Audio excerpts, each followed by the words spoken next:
boy Rootz here from Team Relinquish, and I know it's a little bit overdue, but I just came from Kissimmee this past weekend for one of the first regionals of the season. There are about 6 different regionals that went on this past weekend. So it was almost a 300-man tournament. I got top 16, so I did get my invite for next year, so I could chill a little bit. Right now is full drive, getting ready for the UDS. Banless or not, they have some ideas that I really want to test out. So even if the banless was supposed to come a week or 2 before the UDS, the deck ideas that I have in mind really won't be impacted as much. Or if I would play something like Diagram or something like that, not matter. If it would go to 1, it's more preparation. So let's get into the deck profile. Quick shout out. This is a new Team Relinquish team mat. Shout out to Ink Gaming for printing out the mat itself, and also designer Cameron Ching. You see his picture popping up. He designed the whole mat. We have Relinquish in the background, that's purple, and you have the monster, the spell and trap zones, the extra deck zone, the deck, and the graveyard. And something that was pretty cool was he added a banish zone. I've never seen that before. You have the extra card zone, but I'm really psyched out about the banish zone. So you banish your desires or anything removed from play, you have a zone to put your cards. Also, the mat is machine washable. You have the Team Relinquish right here. You have the sponsor team. Shout out to Andy J. Hobbs for, again, being a great sponsor as it is, and you have it here.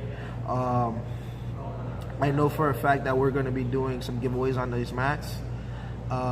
It won't have the sponsor player part of it, but I know in the future I did get a hint that we will be giving out a giveaway to our subscribers, for you guys being so loyal about it. So just recap on that, down to the deck profile. Now, the funny story behind this is this list is not too much playtesting went to this list because the original deck got stolen about less than a week ago. So between the regional was Saturday, so between Wednesday afternoon and Thursday, friends were able to lend me out stuff, and I had to pick up like 3. The only thing I had to buy on Saturday was 3 barrages and 3 Dryadens and 2 Broad Bulls. The original list was supposed to be Artifact Zoo, but an hour before the regional, on the way up there, we scrapped the Artifact engine, and I'll show you what we threw in. So the deck is 41 cards. It's Hand Trap Zoo, and it really did well. The matchups I had that day was like 1 Blue Eyes, 2 Dino Zoo, and I played 1 Pure Zoo, which I lost on round 9. I lost a game Melina. Game 3 playing True Draco. But besides that, every True Draco matchup I played, which would probably say about 4 or 5, besides game, I 2-0'd every last other one. And when I play against Pure Zoo, I lost game 3 to Top Deck Kaiju. Shout out to Andy Garcia again for topping and getting 2nd place. Also, his deck profile will be on the link before. So again, let's speed this up for you guys. So the hand traps was Max C, 2 Jordan Lockbirds, 2 Ghost Ogre, and Ash. The logic behind this was you didn't like Ash is a great card by itself, and it can only be used once per turn. Ghost Ogre is also that, but this card by itself is really good.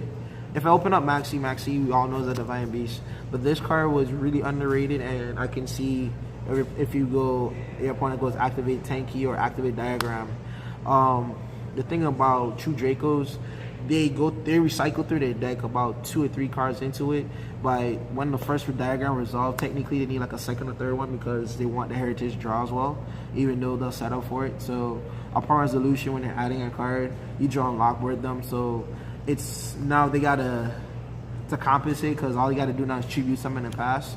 But I don't mind the draw and lockboard, so it's really good in theory game 1, and I drew it fantastically. So going into this event, hand chops was really good. So Joan Lockbird was basically playing 4 copies of Ash Blossom, and it was really good. Also playing against that Trickstar deck, didn't want to lose to it. I want to Joan Lockbird them first before they're able to search out everything in their deck. And if they drew the Reincarnation, I have the Ash as a backup plan. So it's That's it. That's the hand traps. 2 kaijus. We mainboarded 2 kaijus. This is what we scrapped the 2 artifact scythe originally for, because the kaijus would answer. We felt like a lot of true Draco matchups were gonna come up, so there was a really good call by my teammates about that. So meaning I drew these cards like really good. So those were really good.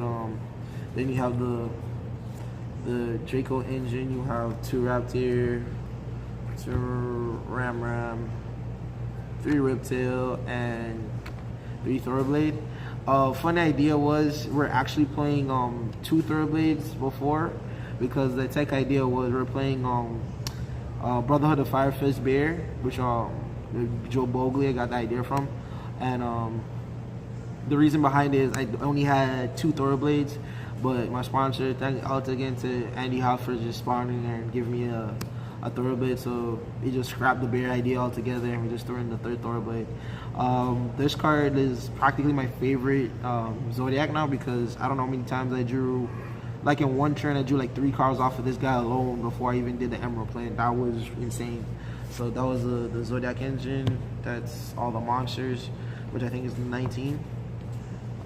Spells, we played Soul Charge. Only saw the card probably once or twice the whole event. It mostly got sided out when I was going 2nd or 3rd. It wasn't that many game 3s, but the times when I did side it out, I really didn't miss it. It was okay. Regeki, Wokamoon. This card was insanely good this weekend. Instead of main boarding Cosmic Cyclones, one, I didn't have access to it, but I wanted to keep the Twin Twisters in over Cosmic, because in some cases I don't mind discarding like a dead drawn Lockbird if I drew it, but I just felt like it was better to answer than paying 1,000. My biggest thing is about paying life points, and when I pay life points, I'd rather do it for something I needed to, and I felt like Twin Twister was a lot better. Cosmic is a great 1-for-1, but I feel like Twin Twisters are a lot better going for a 2. So that was my logic behind it. I also made 2 of my buys of shield. Pyramissimo.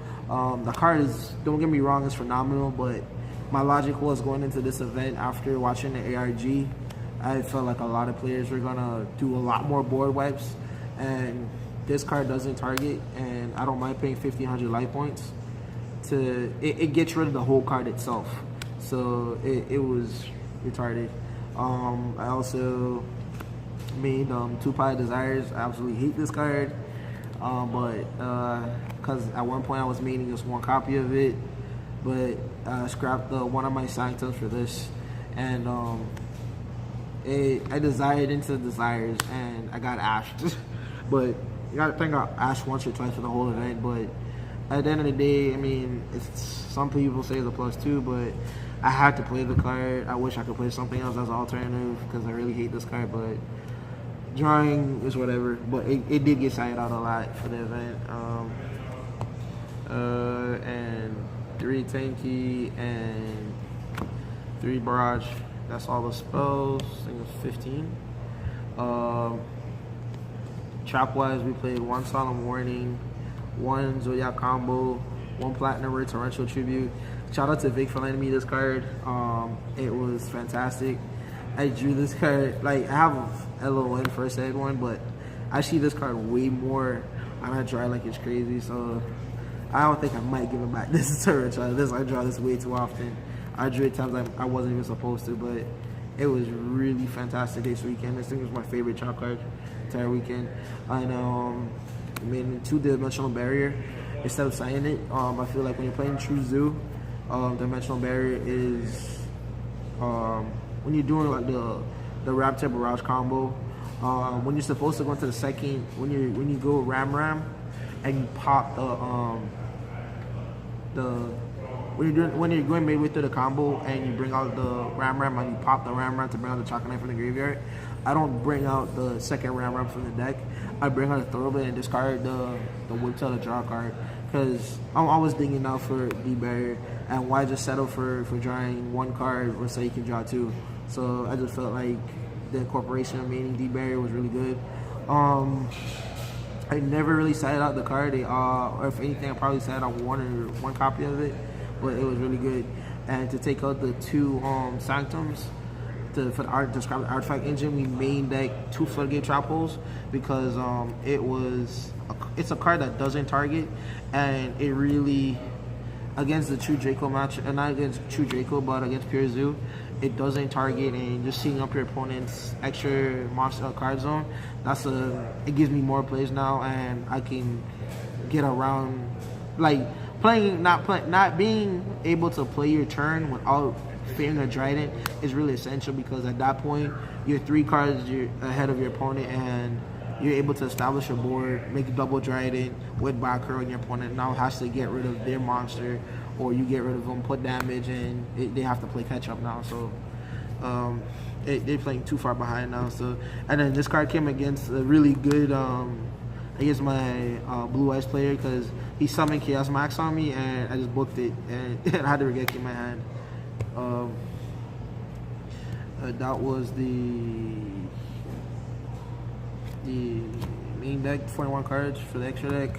My Vegeta token, because if your Vegeta is the best in DBZ. 1 Mrs. Radiant, 3 Dragon. You had to play 3. At one point, like what Max Ryan said was right. The meta determined that you have to play 3 Dragon. If you're not playing 3, you're playing to lose. Logic is really fair. This card is retarded. Double Trident's really hard to deal with. I played double Broad Bull. The third one, I never missed it. I always recycle 1 back. It was always fun. It too felt was a perfect ratio. 3 Chakanine. This one I felt like I had to play it at 3 because I feel like this card is the second most Zoodiac after Trident. The incorporation of bringing a monster back from the graveyard is really important. It goes in tandem with playing Tiger Mortar by putting a material under it.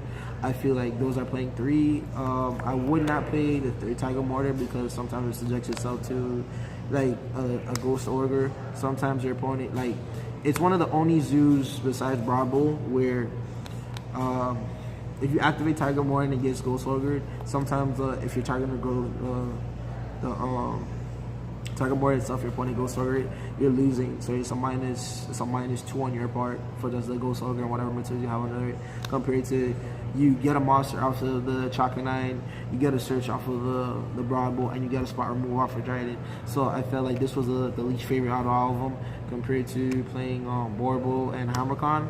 I still kept the 1 Hammercon. It was whatever. That was it, and I kept the Tornado Dragon and the Emerald. The difference was I felt like I still wanted to have access to this card, because even though I was supposed to play the artifact engine, the point was like it could target detaching material. If I draw Dead Scythe and I fell on my opponent, I could pop my Scythe and spell summon in my opponent's turn. So it was really cool play and testing.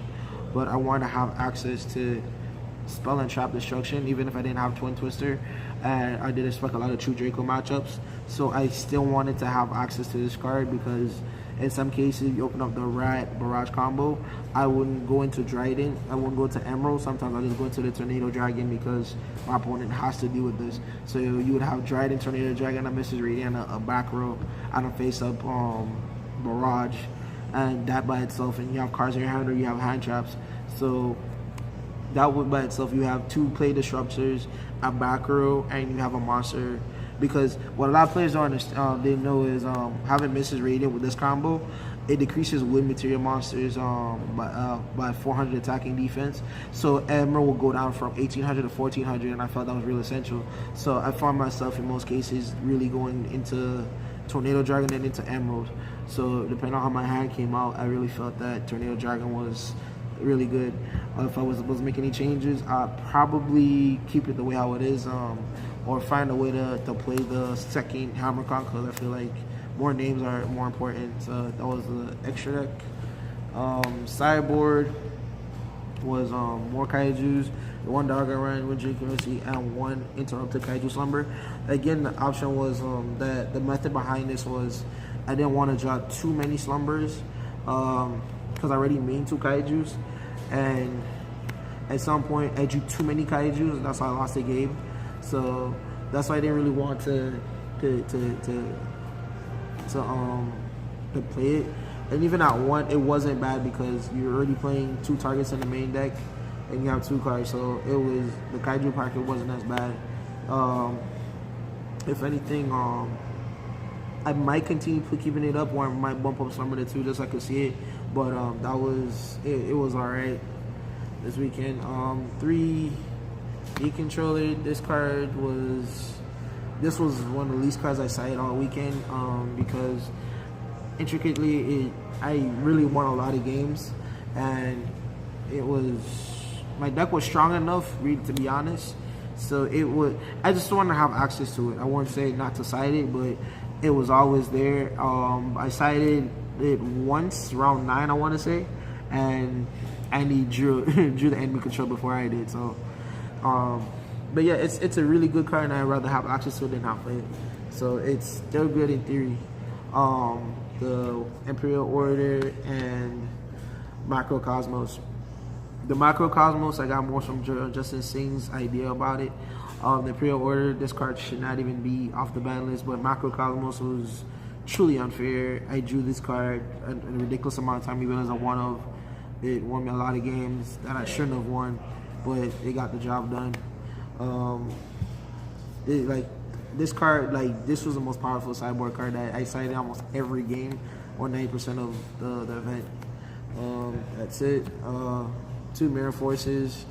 I had space, and I didn't really want to give my point. I was deciding either between this or Storming, and I didn't want to play the high rarity ones because some of them curve, and having this as a set as a common, my opponent doesn't read the board correctly. So I did catch a couple plays this way, and I board wiped them, and they didn't have the Permiso on my buy as a shield, and it was ridiculous.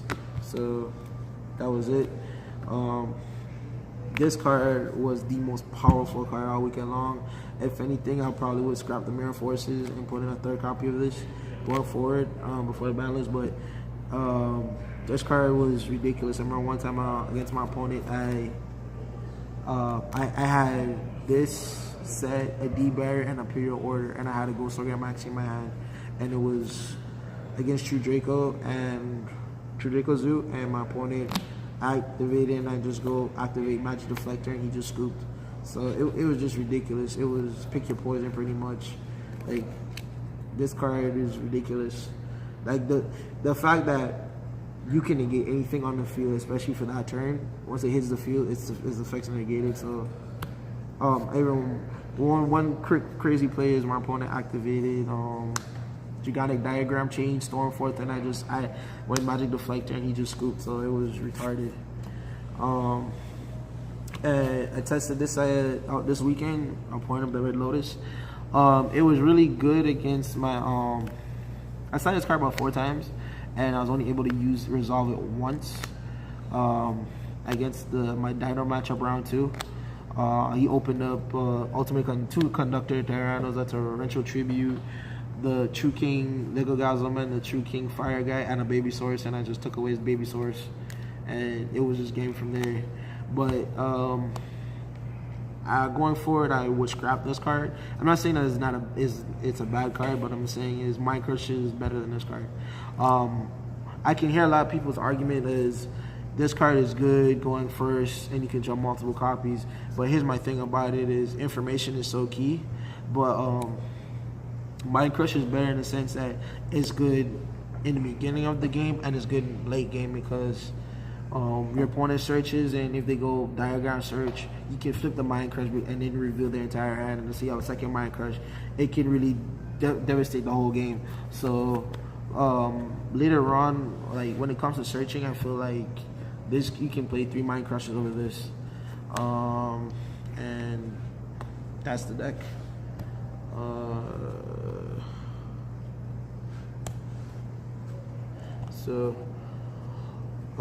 Yeah, quick shout outs. Want to give a shout out again also to, like I said, the team to relinquish.